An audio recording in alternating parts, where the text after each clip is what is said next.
Good morning. Today I am here for the first course project presentation for deep learning subject, and the project consists of mainly two members, that is Nandini K and Pooja S, me myself. So coming to the aim of the project, the title of the project is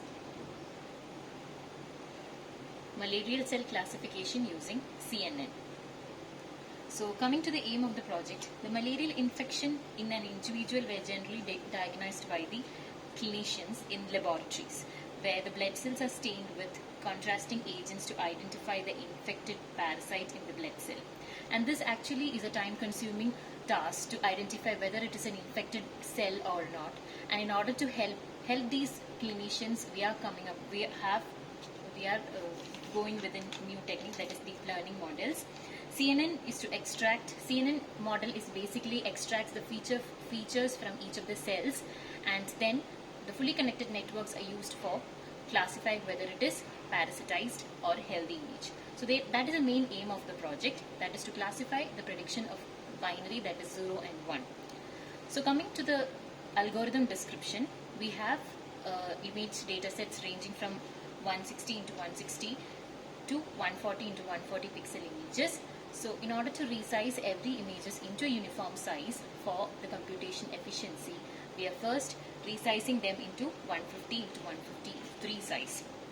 After that, we are labeling the image, each and every two classes of image, that is parasitized image datasets and uninfected set. So basically we are labeling parasitized image into 1 and labeled as 1 and uninfected as 0. Next comes the deep learning architecture. That is, the main deep learning architecture mainly consists of 3 convolution layers. The first convolution takes place with the convolution with the input layers. So first convolution, as we can see that the 150 into 150 cross 3 image is first convoluted into a convolution layer, and after convolution one set of row and the column will be deleted, and the output shape will be 148 into 148 into 32 parameter. 32 is the kernel size, number of the kernels that is used for extracting the features from the first convolution layer. Next comes the activation, that is sigmoid activation, to make the non-linear function into a non-linear function. Here the reduction of the size won't take place, because since it is a activation layer. And after that, max pooling is done. Max pooling is basically a downsampling operation that mainly captures the efficient features that is required for classification of the image, and that is why it is selecting out of the four pixels, it is taking the most significant pixel, that is maximum from that pixel, and then it turns out to be 74 into 74 into 32 size. And next comes the next set of the convolution layer. In the set of convolution layer, now again we are multiplying with 32 kernels, and during the convolution also one set of row and the columns will get deleted, and the total number of the parameters here while multiplying with the neurons will be 9248. And similarly, by the activation function, we are bringing out a sigmoid function, that is ReLU activation function, and then the same procedure of max pooling takes place, and as that the second set of convolution will be done after max pooling. Then the third set of convolution will be taking place. Here we are convolving with 64 kernels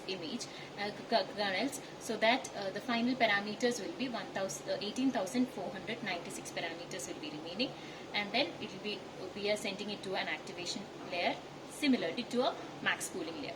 And after 3 set of convolution layers, now these are passed to a flattening layer. So basically flattening is used for converting this 2D parameters into 1D parameters in order to make an efficient computation.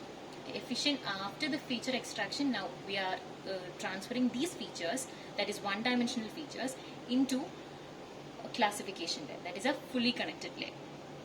For that, now we are sending them to a dense layer.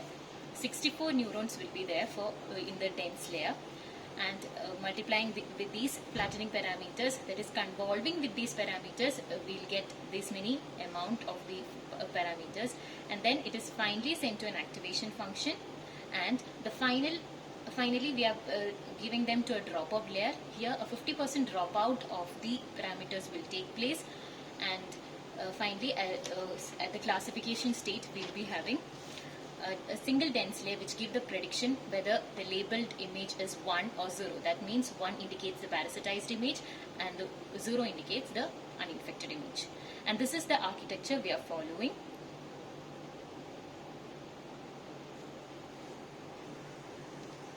Okay, next part comes the result. After seeing through the architecture, we are now focusing on to the results. So these are the images of the uninfected set of images, and these are the parasitized images from our data set. And seeing the validation and testing laws, we could see that the yellow curve indicates the training loss and the red curve indicates the validation loss. As we increase the number of epochs, the training loss was coming to be decreased, but the validation loss at some point, say from 12 to 13 epoch, it was starting to increase. The loss was increasing for the validation case. So this shows the possibility of overfitting here, because the model was not trying to memorize the data set. It was not trying to generalize because of the deficiency of data sets. So that's what we were inferred from the graph here. And seeing the testing and validation accuracy, similar results could be found out. That is a possibility of overfitting here also. We can see that the accuracy up to 12 to 13 epochs was increasing for both the training as well as the validation set, but after a certain point, validation was shown to be decreased and the training data accuracy was being increasing. So from here also we can see that the validation accuracy is going on decreasing. Why? Because the data variability in the data set could be the reason, and this is indicating the problem of overfitting. We cannot generalize this model for the entire data set. We need more data sets to train a model more effectively. This is what we finally inferred from the project results. So concluding, our project basically was a classification of the malarial cells. So we performed this using CNN. In the CNN, basically we had 3 convolution layer. That is, convolution layer was basically for the feature extraction, and finally dense fully connected layer for the classification, and the output found out to be about 90% accurate. Accuracy was about 90%, and this could be improved by increasing the number of data sets.